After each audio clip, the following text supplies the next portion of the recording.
ನರೇಂದ್ರ ಮೋದಿ ಮಸೂದೆಗಳಿಗೆ ಲೋಕಸಭೆಯಲ್ಲಿ ಸಿಗುತ್ತಾ ಗೆಲುವು?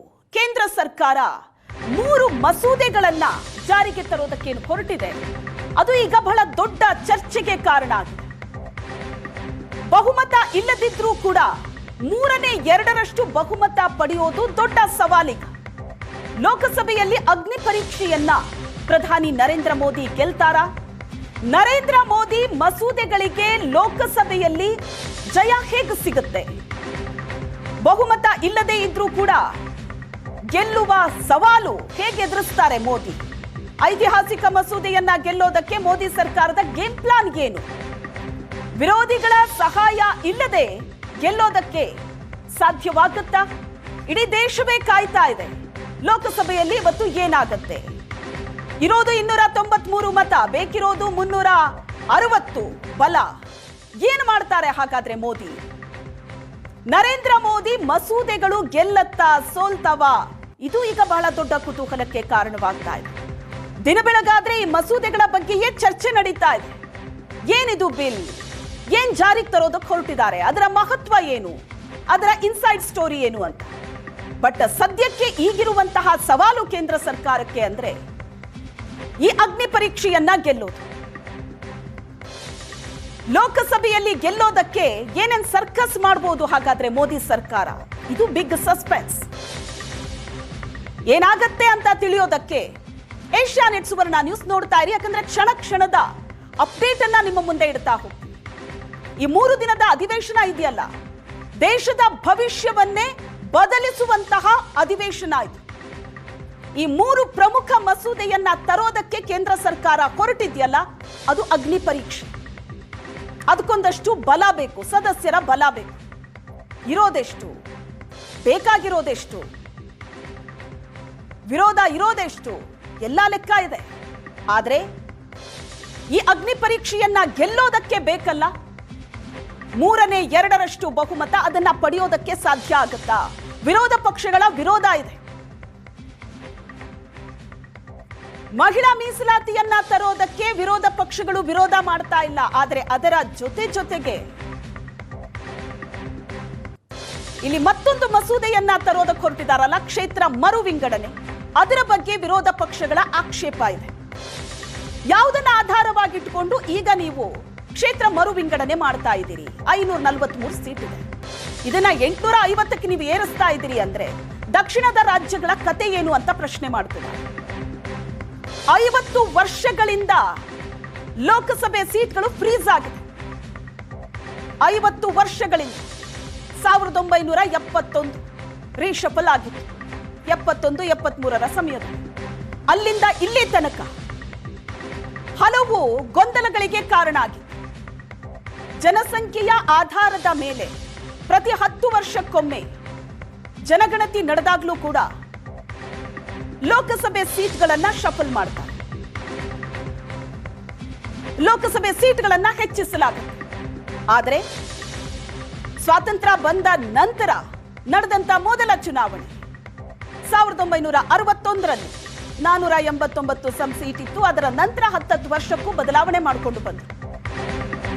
ನಂತರದ ವರ್ಷಗಳಲ್ಲಿ ದೇಶದಲ್ಲಿ ಜನಸಂಖ್ಯೆ ಸ್ಫೋಟ ಆಗುತ್ತೆ. ಅದನ್ನ ಕಂಟ್ರೋಲ್ ಮಾಡೋದಕ್ಕೆ ಕಾನೂನನ್ನ ತಂದ್ರು. ನೀವು ಕೇಳಿರ್ತೀರಿ, ಪ್ರತಿ ಕುಟುಂಬಕ್ಕೆ 2 ಮಗು, ಆರ್ತಿಗೊಬ್ಬ ಮಗಳು, ಕೀರ್ತಿಗೊಬ್ಬ ಮಗ ಇದ್ರೆ ಸಾಕು ಅಂತ. ಇದು ದಕ್ಷಿಣದ ರಾಜ್ಯಗಳಲ್ಲಿ ಸೀರಿಯಸ್ ಆಗಿ ತಗೊಂಡ್ರು, ಜನಸಂಖ್ಯೆ ನಿಯಂತ್ರಣ ಮಾಡ್ತಾ ಬಂದ್ರು. ಆದ್ರೆ ಉತ್ತರದ ರಾಜ್ಯಗಳ ಕತೆ ಏನು?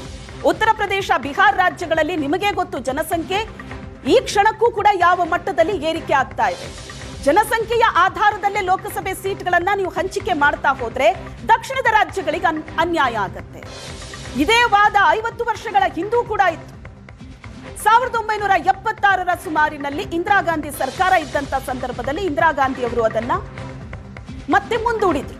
ಈಗ ಗೊಂದಲ ಇದೆ ಜನಸಂಖ್ಯೆ ವಿಚಾರದಲ್ಲಿ. ಹಾಗಾಗಿ ಲೋಕಸಭೆ ಸೀಟ್ಗಳನ್ನ ಹೆಚ್ಚಳ ಮಾಡುವಂತಹ ಪ್ರಕ್ರಿಯೆಯನ್ನ ಮುಂದೂಡಿದ್ರು.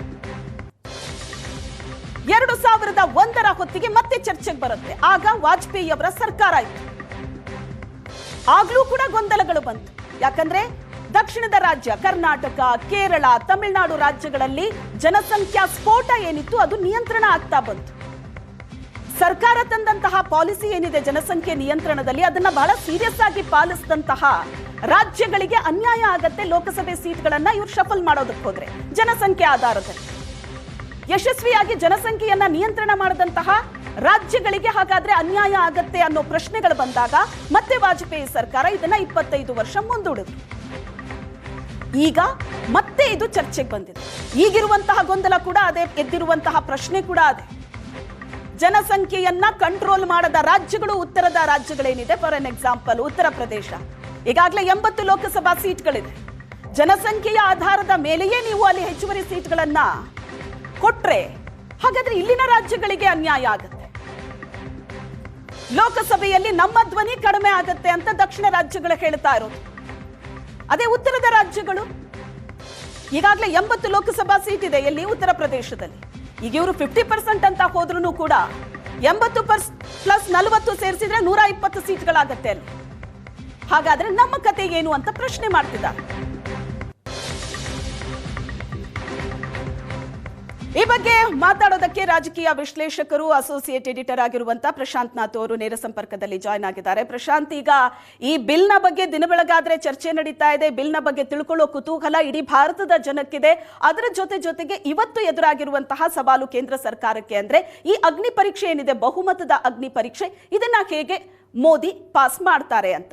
ಸೊ ಯಾವ ರೀತಿಯಾದಂತಹ ಆಪ್ಷನ್ಗಳಿದೆ ಹಾಗಾದ್ರೆ ಸರ್ಕಾರದ ಮುಂದೆ? ಶ್ವೇತಾ, ನಿನ್ನೆ ಮಧ್ಯರಾತ್ರಿಯವರೆಗೆ ಲೋಕಸಭೆಯಲ್ಲಿ ವಿಸ್ತೃತವಾಗಿ ಚರ್ಚೆಯಾದ ನಂತರ ಇವತ್ತು ಸ್ಪೀಕರ್ ಓಂ ಬಿರ್ಲಾ 4 ಗಂಟೆಗೆ ಈ ಇಡೀ ವಿಧೇಯಕವನ್ನು, ಏನು 3 ವಿಧೇಯಕಗಳಿವೆ, ಒಂದು ಕಾನ್ಸ್ಟಿಟ್ಯೂಷನಲ್ ಅಮೆಂಡ್ಮೆಂಟ್ ಇದೆ, 2 ಬಿಲ್ಗಳನ್ನು ವೋಟ್ಗೆ ಹಾಕಲಿಕ್ಕೆ ಸಮಯವನ್ನು ನಿಗದಿಪಡಿಸಿದ್ದಾರೆ. ಹೀಗಾಗಿ ಈ ಬಿಲ್ ಪಾಸ್ ಆಗತ್ತಾ ಅಂತಕ್ಕಂಥದ್ರ ಬಗ್ಗೆ ದೊಡ್ಡ ಕುತೂಹಲ ಇದೆ.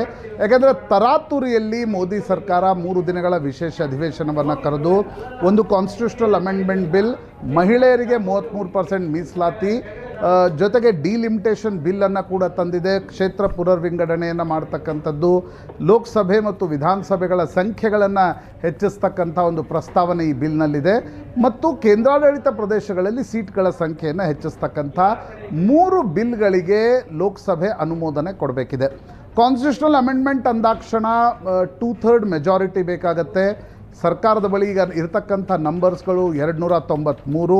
ಹೀಗಾಗಿ ಕಾಂಗ್ರೆಸ್ ಇರಲಿ, ತೃಣಮೂಲ್ ಕಾಂಗ್ರೆಸ್ ಇರಲಿ, DMK ಇರಲಿ, ಇಂಥ ಒಂದು ದೊಡ್ಡ ಪಕ್ಷಗಳ ಬೆಂಬಲ ಮೋದಿ ಸರ್ಕಾರಕ್ಕೆ ಸಿಗದೆ ಈ ಬಿಲ್ ಪಾಸ್ ಆಗೋದು ಕೂಡ ಅನುಮಾನ. ಆದರೆ ಇಂಡಿಯಾ ಒಕ್ಕೂಟದ ಸಭೆಯಲ್ಲಿ ಯಾವುದೇ ಕಾರಣಕ್ಕೂ ಕೂಡ ಮಹಿಳಾ ವಿಧೇಯಕಕ್ಕೆ ನಮ್ಮ ಬೆಂಬಲ ಇದೆ, ಆದರೆ ಕ್ಷೇತ್ರ ಪುನರ್ವಿಂಗಡಣೆ ಬಗ್ಗೆ ಆಲ್ ಪಾರ್ಟಿ ಮೀಟಿಂಗನ್ನು ಕರೆದಿಲ್ಲ, ನಮ್ಮನ್ನು ವಿಶ್ವಾಸಕ್ಕೆ ತೆಗೆದುಕೊಂಡಿಲ್ಲ. ಹೀಗಾಗಿ ಕ್ಷೇತ್ರ ಪುನರ್ವಿಂಗಡಣೆ ಬಗ್ಗೆ ಸರ್ಕಾರ ಸ್ಪಷ್ಟವಾಗಿರ್ತಕ್ಕಂಥ ಸಮಜಾಯಿಷಿಯನ್ನು ಕೊಡದೆ ನಾವು ಬೆಂಬಲಿಸಲ್ಲ ಅನ್ನೋದನ್ನು ಇಂಡಿಯಾ ಒಕ್ಕೂಟ ಹೇಳಿತ್ತು. ಹೀಗಾಗಿ ನಿನ್ನೆ ಪ್ರಧಾನಮಂತ್ರಿ ಮೋದಿ ಕೂಡ ಲೋಕಸಭೆಯಲ್ಲಿ ಮಾತನಾಡಿದರು. ಕೇಂದ್ರ ಗೃಹ ಸಚಿವ ಅಮಿತ್ ಶಾ ಕೂಡ ಒಂದು ಸಂಖ್ಯೆಗಳನ್ನು ಕೂಡ ಹೇಳಿದರು. ಯಾವ ರೀತಿಯಾಗಿ ನಾವು 850 ಸಂಖ್ಯೆಯನ್ನು ಹೆಚ್ಚಿಸ್ತೀವಿ, ಅದರಲ್ಲಿರ್ತಕ್ಕಂಥದ್ದು 35 ಸಂಖ್ಯೆಗಳು ಕೇಂದ್ರಾಡಳಿತ ಪ್ರದೇಶಗಳಿಂದ ಬಂದರೆ, ಅಂದರೆ 35 ಸಂಸದರು ಕೇಂದ್ರಾಡಳಿತ ಪ್ರದೇಶಗಳಿಂದ ಬಂದರೆ 815 ಸಂಸದರು ಬೇರೆ ಬೇರೆ ರಾಜ್ಯಗಳಿಂದ ಬರ್ತಾರೆ. ಇವತ್ತು 28 ಕರ್ನಾಟಕ ಇದ್ದರೆ ಅದನ್ನು ನಾವು 50% ಜಾಸ್ತಿ ಮಾಡ್ತೀವಿ, ಅಂದರೆ 42ಕ್ಕೆ ಹೋಗುತ್ತೆ. ಉತ್ತರ ಪ್ರದೇಶ 80ರಿಂದ 120 ಹೋಗುತ್ತೆ ಅನ್ನೋದು ಕೇಂದ್ರ ಸರ್ಕಾರ ಕೊಡ್ತಾ ಇರತಕ್ಕಂಥ ಒಂದು ಸಮಜಾಯಿಷಿ. ಇದಕ್ಕೂ ಮೊದಲಿನ ಸ್ವರೂಪದಲ್ಲಿ ಡಿಲಿಮಿಟೇಷನ್ ಬಗ್ಗೆ ಚರ್ಚೆ ಆಗ್ತಿದ್ದಾಗ ಕೇವಲ ಜನಸಂಖ್ಯೆಯನ್ನು ಮಾನದಂಡವಾಗಿಟ್ಕೊಂಡು ಜಾಸ್ತಿ ಮಾಡಿದಾಗ ದಕ್ಷಿಣದ ರಾಜ್ಯಗಳಿಗೆ ಇದರ ಹೊಡೆತ ಬೀಳ್ತಾ ಇತ್ತು. ಈಗ ಕೇಂದ್ರ ಸರ್ಕಾರ ಹೇಳ್ತಾ ಇದೆ ಪ್ರಪೋರ್ಷನೇಟ್ಲಿ ನಾವು ಜಾಸ್ತಿ ಮಾಡಿದ್ದೀವಿ. ಹೀಗಾಗಿ 28 80 ಇತ್ತು, 42 120. ಅಂದರೆ ನಾನು ಕರ್ನಾಟಕ ಮತ್ತು ಉತ್ತರ ಪ್ರದೇಶಕ್ಕೆ ಕಂಪೇರ್ ಮಾಡಿದರೆ ಸಂಖ್ಯೆಗಳು ಅಷ್ಟೇ ಇರ್ತವೆ, ಪ್ರಪೋರ್ಷನೇಟ್ ಆಗಿ ಜಾಸ್ತಿ ಆಗತ್ತೆ ಅಂತಕ್ಕಂಥದ್ದನ್ನು ಕೇಂದ್ರ ಸರ್ಕಾರ ಹೇಳ್ತಾ ಇದೆ. ಅಂತಿಮವಾಗಿ ವಿಪಕ್ಷಗಳು ಇದನ್ನು ಒಪ್ತವ. 2026ರವರೆಗೆ ಲೋಕಸಭೆ ಮತ್ತು ವಿಧಾನಸಭೆಯ ಸಂಖ್ಯೆಗಳು ಜಾಸ್ತಿ ಆಗೋದಕ್ಕೆ ಕಾನ್ಸ್ಟಿಟ್ಯೂಷನಲಿ ಫ್ರೀಸ್ ಮಾಡಲಾಗಿತ್ತು. 1976ರಲ್ಲಿ ಸಂವಿಧಾನ ತಿದ್ದುಪಡಿ ಮಾಡಿ 2002ರವರೆಗೆ ಮಾಡಲಾಗಿತ್ತು. 2002ರಿಂದ ಈಗ 26ರವರೆಗೆ ಮಾಡಲಾಗಿತ್ತು. ಯಾವುದೇ ಕಾರಣಕ್ಕೂ ಕೂಡ ಈ ಸಂವಿಧಾನ ತಿದ್ದುಪಡಿ ವಿಧೇಯಕಕ್ಕೆ ಬೆಂಬಲವನ್ನು ಕೊಡಲೇಬೇಕಾಗತ್ತೆ. ಇದೇ ಸೆಷನ್ನಲ್ಲಿ ಕೊಡ್ತಾರ. ಕೇಂದ್ರ ಸರ್ಕಾರ ಇದರಲ್ಲಿ ಒಂದು ಚಾಣಾಕ್ಷ ನಡೆಯನ್ನಿಟ್ಟಿದೆ. ಬರೀ ಡಿಲಿಮಿಟೇಷನ್ ಬಂದರೆ ವಿಪಕ್ಷಗಳು ಬೆಂಬಲ ಕೊಡಲ್ಲ. ಮಹಿಳಾ ವಿಧೇಯಕವನ್ನು, ಅಂದರೆ ಮೊದಲು 2023ರಲ್ಲಿ ಟೈಮ್ ಟೇಬಲ್ ಇತ್ತು, ಕರೋನಾ ಕಾಲದಲ್ಲಿ ಆಗದ ಜನಗಣತಿ 26ಕ್ಕೆ ಮಾಡೋದು, ಅದಾದಮೇಲೆ ಡಿಲಿಮಿಟೇಷನ್ ಮಾಡೋದು, ಸಂಖ್ಯೆ ಜಾಸ್ತಿ ಆದಾಗ ಮಹಿಳೆಯರ ಮೀಸಲಾತಿಯನ್ನು ತಂದರೆ ಉಳಿದವರ ವಿರೋಧ ಇರಲ್ಲ ಅನ್ನುವ ಕಾರಣಕ್ಕೋಸ್ಕರ ನಂತರ ಮಹಿಳಾ ಮೀಸಲಾತಿಯನ್ನು ಕೊಡೋದು ಅಂತಕ್ಕಂಥದ್ದು. ಆದರೆ ಈಗ ಕಾನ್ಸ್ಟಿಟ್ಯೂಷನಲ್ ಅಮೆಂಡ್ಮೆಂಟ್ ಪ್ರಕಾರ 2011ರ ಸೆನ್ಸಸ್ಸನ್ನೇ ತೆಗೆದುಕೊಂಡು 2029ರ ಲೋಕಸಭಾ ಚುನಾವಣೆಯಲ್ಲಿಯೇ ಮಹಿಳಾ ಮೀಸಲಾತಿ ಮಾಡಿ ಮಹಿಳೆಯರ ರಿಪ್ರೆಸೆಂಟೇಷನನ್ನು ಜಾಸ್ತಿ ಮಾಡೋದು ಅಂತಕ್ಕಂಥದ್ದನ್ನು ಸರ್ಕಾರ ಹೇಳ್ತಾ ಇದೆ. ಯಾವ ಕಾರಣಕ್ಕೆ ಟೈಮಿಂಗ್ ಬಗ್ಗೆ ಸಾಕಷ್ಟು ಚರ್ಚೆ ಆಗ್ತಾ ಇದೆ. ಪಶ್ಚಿಮ ಬಂಗಾಳದ ಚುನಾವಣೆಯಲ್ಲಿ ಮಹಿಳೆಯರ ವೋಟ್ಗಳನ್ನು ತೆಗೆದುಕೊಳ್ಳಿಕ್ಕೆ ಜಾಸ್ತಿ ಮಾಡಲಾಯ್ತಾ, ಕೊಲ್ಲಿ ಯುದ್ಧದ ಕಾರಣದಿಂದ ಗ್ಯಾಸ್ನ ಒಂದು ಏನು ತಲ್ಲಣ ಇದೆ ಅದನ್ನು ನ್ಯೂಟ್ರಲೈಸ್ ಮಾಡಲಿಕ್ಕೆ ಈ ಮಹಿಳಾ ವಿಧೇಯಕವನ್ನು ತರಲಾಯ್ತಾ, ಸಾಕಷ್ಟು ಚರ್ಚೆಗಳಿವೆ. ಅದರ ಅಂತಿಮವಾಗಿ ನಾವು ನಿಷ್ಕರ್ಷಕ್ಕೆ ಬರಲಿಕ್ಕೆ ಸಾಧ್ಯ ಆಗೋದು ಈ ಬಿಲ್ ಇವತ್ತು ಪಾಸ್ ಆಗತ್ತಾ, ಪಾಸ್ ಆಗಲ್ವಾ, ಪಾಸ್ ಆದರೆ ಏನು, ಪಾಸ್ ಆಗದೇ ಇದ್ದರೆ ಇದರ ಪೊಲಿಟಿಕಲ್ ಕಾನ್ಸಿಕ್ವೆನ್ಸ್ ಏನು, ಇಂಟ್ರೆಸ್ಟಿಂಗ್ ಟು ಸಿ. ಶ್ವೇತಾ ಅವರು, ಓಕೆ, ಈಗ ವಿರೋಧ ಪಕ್ಷಗಳು ವಿರೋಧ ಮಾಡ್ತಾ ಇರೋದು ಒಂದು, ಇಲ್ಲಿ ಮಹಿಳಾ ಮೀಸಲಾತಿಯ ಬಗ್ಗೆ ನಮಗೆ ಯಾವುದೇ ರೀತಿಯಾದಂಥ ಆಕ್ಷೇಪ ಇಲ್ಲ, ಆದರೆ ಕ್ಷೇತ್ರ ಮರು ವಿಂಗಡಣೆಯ ಬಗ್ಗೆ ದಕ್ಷಿಣದ ರಾಜ್ಯಗಳಿಗೆ ಅನ್ಯಾಯ ಆಗತ್ತೆ ಅನ್ನೋದು ಮೊದಲ ಪಾಯಿಂಟ್ ಅನ್ನ ಇಡ್ತಾ ಇದೆ. ಇನ್ನೊಂದು ಕ್ಷೇತ್ರ ವಿಂಗಡಣೆ ಅಂತ ಬಂದಾಗ ಇತ್ತೀಚಿನ ಸೆನ್ಸಸ್ ಅನ್ನ ಪರಿಗಣನೆಗೆ ತಗೋಬೇಕು ಅಂತ. ಇತ್ತೀಚಿನ ಅಂತ ಅಂದ್ರೆ ಅದಿರೋದು 2011, ಬಟ್ 2011ರ ಜನಗಣತಿಯನ್ನ ಮುಂದೆ ಇಟ್ಕೊಂಡು ಕ್ಷೇತ್ರ ಮರು ವಿಂಗಡಣೆ ಮಾಡೋದಕ್ಕೆ ಹೇಗೆ ಸಾಧ್ಯ ಅಂತ ಪ್ರಶ್ನೆ ಮಾಡ್ತಾ ಇದ್ದಾರೆ. ಈಗ ನೆಕ್ಸ್ಟ್ ಜನಗಣತಿ ಅಂತ ಹೋದ್ರೆ ಅದು ಮುಂದಿನ ವರ್ಷ, ಅದು ಇನ್ನೂ ಡಿಲೇ ಆಗುತ್ತೆ, ಮುಂದಿನ ಲೋಕಸಭೆ ಚುನಾವಣೆಗೂ ಇದನ್ನ ಅಪ್ಲೈ ಮಾಡೋದಕ್ಕಾಗಲ್ಲ ಅಂತ ಕೇಂದ್ರ ಹೇಳ್ತಾ ಇರೋದು. ಬಟ್ ಇದನ್ನ ಹೇಗೆ ಕನ್ವಿನ್ಸಿಂಗ್ ಆಗಿ ಹೇಳೋದಕ್ಕಾಗತ್ತೆ ಕೇಂದ್ರಕ್ಕೆ, ವಿರೋಧ ಪಕ್ಷಕ್ಕಾಗ್ಲಿ ದಕ್ಷಿಣದ ರಾಜ್ಯಗಳಿಗಾಗ್ಲಿ? ದಕ್ಷಿಣದ ರಾಜ್ಯಗಳ ಅಪ್ರಿಹೆನ್ಷನ್ಸ್ ಏನಿತ್ತು ಮೊದಲಿಂದಲೂ ಕೂಡ, ನಾವು ಇಫೆಕ್ಟಿವ್ ಆಗಿ 1974-75ರಲ್ಲಿ ಜನಸಂಖ್ಯಾ ನಿಯಂತ್ರಣ ಕಾನೂನು ಬಂದ ನಂತರ ನಾವು ಇಫೆಕ್ಟಿವ್ ಫ್ಯಾಮಿಲಿ ಪ್ಲ್ಯಾನಿಂಗ್ ಮೆಜರ್ಸ್ಗಳನ್ನು ಮಾಡಿದ್ದೀವಿ. ಹೀಗಾಗಿ ನಮ್ಮ ಜನಸಂಖ್ಯೆ ಕುಂಠಿತಗೊಂಡಿದೆ. ವೇರಾಸ್ ನಾರ್ತ್ ಇಂಡಿಯನ್ ರಾಜ್ಯಗಳು ಅಲ್ಲಿ ಹೈಲಿ ಡೆನ್ಸ್ಡ್ ಪಾಪ್ಯುಲೇಷನ್ ಇದೆ, ಹೀಗಾಗಿ ಅವರಿಗೆ ಇದರ ಲಾಭ ಆಗತ್ತೆ. ಈಗ ತೆರಿಗೆ ಹಂಚಿಕೆಯಲ್ಲೂ ಕೂಡ ಇದೇ ರೀತಿಯಾಗಿರ್ತಕ್ಕಂಥ ಅಪ್ರಿಹೆನ್ಷನ್ಸ್ ದಕ್ಷಿಣದ ರಾಜ್ಯಗಳಿಗಿದ್ವು. ನಾವು ಟ್ಯಾಕ್ಸ್ ಕಲೆಕ್ಷನ್ ಜಾಸ್ತಿ ಮಾಡ್ತೀವಿ, ಆದರೆ ನಮ್ಮ ಜನಸಂಖ್ಯೆ ಕಡಿಮೆ ಇದೆ. ಉತ್ತರದ ರಾಜ್ಯಗಳಿಗೆ ಈ ತೆರಿಗೆ ಸಂಗ್ರಹಣೆ ಅವ್ರದ್ದು ಕಡಿಮೆ ಇದೆ, ಆದರೆ ಲಾಭ ಜಾಸ್ತಿ ಸಿಗುತ್ತೆ ಅಂತಕ್ಕಂಥದ್ದು. ಸೀಟ್ಗಳಿಗೆ ಸಂಬಂಧಪಟ್ಟಂತೆ ಕೂಡ ಇದೇ ರೀತಿಯ ಒಂದು ಆತಂಕ ದಕ್ಷಿಣದ ರಾಜ್ಯಗಳಿಗಿತ್ತು. ಹೀಗಾಗಿ ಕೇಂದ್ರ ಸರ್ಕಾರ ಅದರ ಫಾರ್ಮುಲಾನ ಚೇಂಜ್ ಮಾಡ್ತು. 50% ಎಲ್ಲರದೂ ಜಾಸ್ತಿ ಆಗ್ತವೆ, ಯಾರ್ದೂ ಕೂಡ 50%ಗಿಂತ ಜಾಸ್ತಿ ಆಗಲ್ಲ, ಅದು ಕ್ಯಾಪ್ ಹಾಕಲಾಗತ್ತೆ. 50%ಗಿಂತ ಕಡಿಮೆನೂ ಕೂಡ ಆಗಲ್ಲ. ಹೀಗಾಗಿ ಲೋಕಸಭೆಯ ಸಂಖ್ಯೆ ಜಾಸ್ತಿ ಆಗುತ್ತೆ, ಆದರೆ ರಿಪ್ರೆಸೆಂಟೇಷನ್ ಆಯಾ ರಾಜ್ಯಗಳದ್ದು ಅಷ್ಟೇ ಉಳಿಯುತ್ತೆ ಅಂತಕ್ಕಂಥದ್ದು ಕೇಂದ್ರ ಸರ್ಕಾರ ನೀಡ್ತಾ ಇರ್ತಕ್ಕಂಥ ಸಮಜಾಯಿಷಿ. ಈಗ ಮೋದಿ ಸರ್ಕಾರಕ್ಕೆ ಅನಿಸಿರ್ತಕ್ಕಂಥದ್ದು ಅಂದರೆ ಆಫ್ಟರ್ ಥಾಟ್ ಅನಿಸುತ್ತೆ, 2023ರಲ್ಲಿ ಬಿಲ್ ತಂದ ನಂತರ 2029ರಲ್ಲೇ ನಾವು ಮಹಿಳಾ ಮೀಸಲಾತಿಯನ್ನು ಜಾಸ್ತಿ ಮಾಡಬೇಕು. ಹೀಗಾಗಿ 26ರ ಜನಗಣತಿಯನ್ನು ಮಾಡಿಸ್ಲಿಕ್ಕೆ ಹೊರಟಾಗ ಅದು 28ರವರೆಗೆ ಕಾಯಬೇಕಾಗತ್ತೆ.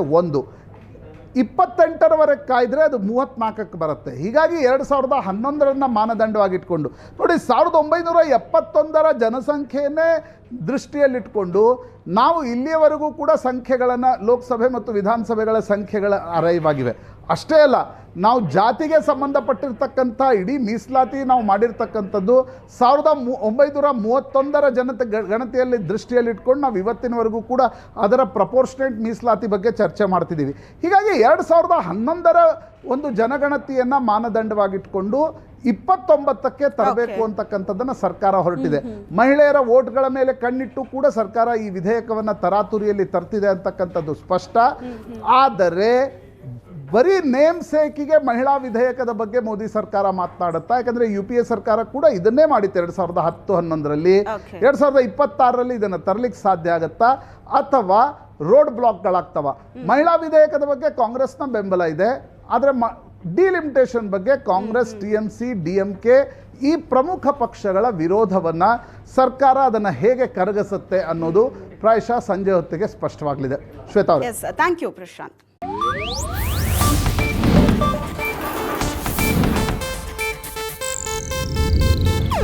ಇದು ಏಷ್ಯಾನೆಟ್ ನ್ಯೂಸ್ ನೆಟ್ವರ್ಕ್ ಪ್ರಸ್ತುತಿ.